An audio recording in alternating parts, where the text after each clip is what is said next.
आत्माओं की भूमि में बहुत दूर उत्तरी अमेरिका में जहाँ रेड इंडियन रहते हैं, वहाँ बहुत समय पहले एक खूबसूरत युवती रहती थी जो पूरी जनजाति की किसी भी अन्य लड़की से ज्यादा सुंदर थी।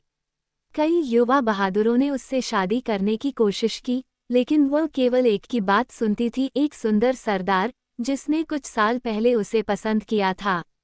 इसलिए उनकी शादी होनी थी और बहुत खुशियां मनाई गईं और दोनों एक साथ लंबे समय तक खुश रहने की उम्मीद कर रहे थे। जब शादी की दावत से ठीक पहले की रात अचानक लड़की बीमार हो गई और अपने आसपास रो रहे अपने दोस्तों से एक शब्द भी कहे बिना वह चुपचाप चल बसी। उसके प्रेमी का दिल उस पर आ गया था और उसके बारे में सोचना रात दिन उसके साथ रहता था।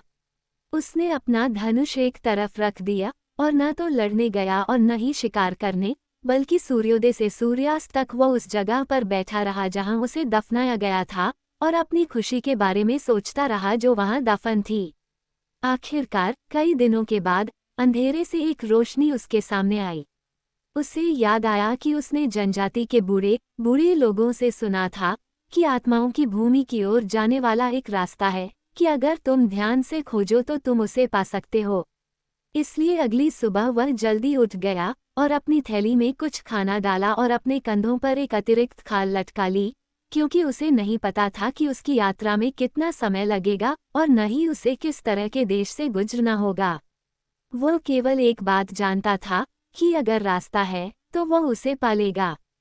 पहले तो वह हैरान था, क्योंकि उसे कोई कारण नहीं दिख रहा था कि उसे एक दिशा से दूसरी दिशा में जाना चाहिए। फिर अचानक उसे लगा कि उसने किसी बूढ़े व्यक्ति को ये कहते हुए सुना है कि आत्माओं की भूमि दक्षिण में है, और इसलिए नई आशा और साहस से भरकर उसने अपना चेहरा दक्षिण की ओर कर लिया। कई कई मील तक देश वैसा ही दिखता था जैसा उसके अपने घर के आसपास था। जंगल, पहाड़ियां और नदियां सभी बिल्कुल वैसी ही लग रही थी जैसी उसने छोड़ी थीं। केवल एक चीज जो अलग थी वह थी बर्फ, जो उसके जाने पर पहाड़ियों और पेड़ों पर जमी हुई थी, लेकिन जैसे जैसे वह दक्षिण की ओर बढ़ता गया ये कम होती गई और अंततः पूरी तरह से गायब हो गई। जल्द ही पेड़ों पर कलियां खिलने लगी, उसके पैरों के नीचे फूल उगने लगे, घने बादलों की जगह उसके सिर के ऊपर नीला आसमान था और हर जगह पक्षी चहचहा रहे थे। तब उसे पता चला कि वह सही रास्ते पर है। ये सोचकर कि वह अपनी खोई हुई दुल्हन को जल्द ही देख लेगा, उसका दिल खुशी से धड़क उठा और वह हल्के फुल्के और तेज गति से आगे बढ़ गया। अब उसका रास्ता एक अंधेरे जंगल से होकर गुजरा और फिर कुछ खड़ी चट्टानों के ऊपर से गुजरा और इन चट्टानों के ऊपर उसे एक झोपड़ी या विगवाम मिला। चमड़े के कपड़े पहने और हाथ में एक छड़ी पकड़े एक बूढ़ा आदमी दरवाजे पर खड़ा था और उसने उस युवा सरदार से कहा जो अपनी कहानी सुनाना शुरू कर रहा था, मैं तुम्हारा इंतजार कर रहा था, तुम क्यों आए हो, मुझे पता है। जिसे तुम ढूंढ रहे हो उसे यहाँ आए हुए अभी कुछ ही समय हुआ है। मेरी झोपड़ी में आराम करो जैसे वह भी आराम कर रही थी, और मैं तुम्हें बताऊंगा कि तुम क्या पूछना चाहते हो और तुम्हें कहाँ जाना चाहिए। ये शब्द सुनकर युवक झोपड़ी में घुस गया, लेकिन उसका दिल अंदर से इतना बेचैन था कि वह आराम नहीं कर सका, और जब वह उठा तो बूढ़ा आदमी भी उठा और उसके साथ दरवाजे पर खड़ा हो गया। देखो, उसने कहा, दूर दूर पानी है और उसके आगे मैदान है। यह आत्माओं की भूमि है, लेकिन कोई भी व्यक्ति अपने शरीर को पीछे छोड़े बिना वहां प्रवेश नहीं कर सकता। इसलिए अपना शरीर यहीं रख दो, अपना धनुष और बाण, अपनी खाल और अपना कुत्ता। वे तुम्हारे लिए सुरक्षित रखे जाएंगे। फिर वह मुड़ा और युवा सरदार हवा की तरह हल्का, मुश्किल से जमीन को छूता हुआ लग रहा था, और जैसे जैसे वह उड़ता गया खुशबू और भी मीठी होती गई और फूल और भी खूबसूरत होते गए, जबकि जानवर उसके पास आने पर छिपने के बजाय अपनी नाक उसके खिलाफ रगड़ते रहे, और पक्षी उसके चारों ओर चक्कर लगाते रहे, और मछलियां अपने सिर ऊपर उठाकर उसे देखती रहीं। बहुत जल्द ही उसने आश्चर्य से देखा कि न तो चट्टानें और न ही पेड़ उसके रास्ते में बाधा बन रहे थे। वह बिना जाने ही उनके बीच से गुजर गया, क्योंकि वास्तव में वे चट्टानें और पेड़ बिल्कुल नहीं थे, बल्कि केवल उनकी आत्माएं थीं, क्योंकि यह छायाओं की भूमि थी। इसलिए वह पंखयुक्त पैरों से चलता रहा जब तक कि वह एक बड़ी झील के किनारे नहीं पहुंच गया, जिसके बीच में एक सुंदर द्वीप था।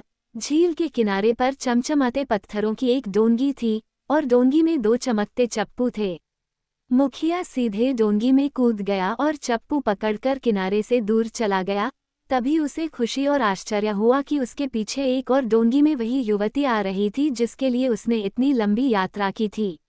लेकिन वे एक दूसरे को छू नहीं सकते थे, क्योंकि उनके बीच बड़ी बड़ी लहरें उठ रही थीं, जो ऐसा लग रहा था कि नावों को डुबो देंगी, लेकिन ऐसा कभी नहीं हुआ।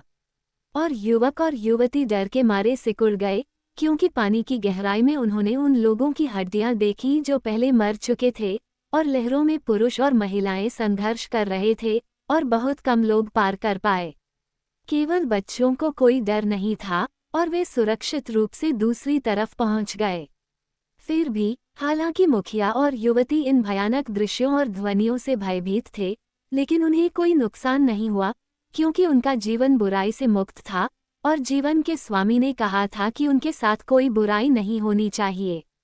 इसलिए वे बिना किसी चोट के हैप्पी आइलैंड के किनारे पहुंच गए, और फूलों के खेतों और तेज बहती नदियों के किनारे भटकते रहे, और उन्हें भूख या प्यास का एहसास नहीं हुआ, न तो सर्दी थी, न ही गर्मी।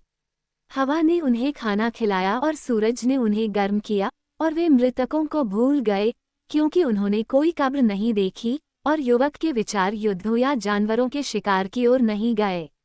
और खुशी खुशी वे दोनों हमेशा के लिए ऐसे ही चलते रहना चाहते थे, लेकिन हवा की सरसराहट में उसने जीवन के स्वामी को उससे ये कहते हुए सुना, तुम जहाँ से आए हो, वहाँ वापस लौट जाओ, क्योंकि मेरे पास तुम्हारे लिए काम है, और तुम्हारे लोगों को तुम्हारी ज़रूरत है, और तुम कई सालों तक उन पर शासन करोगे।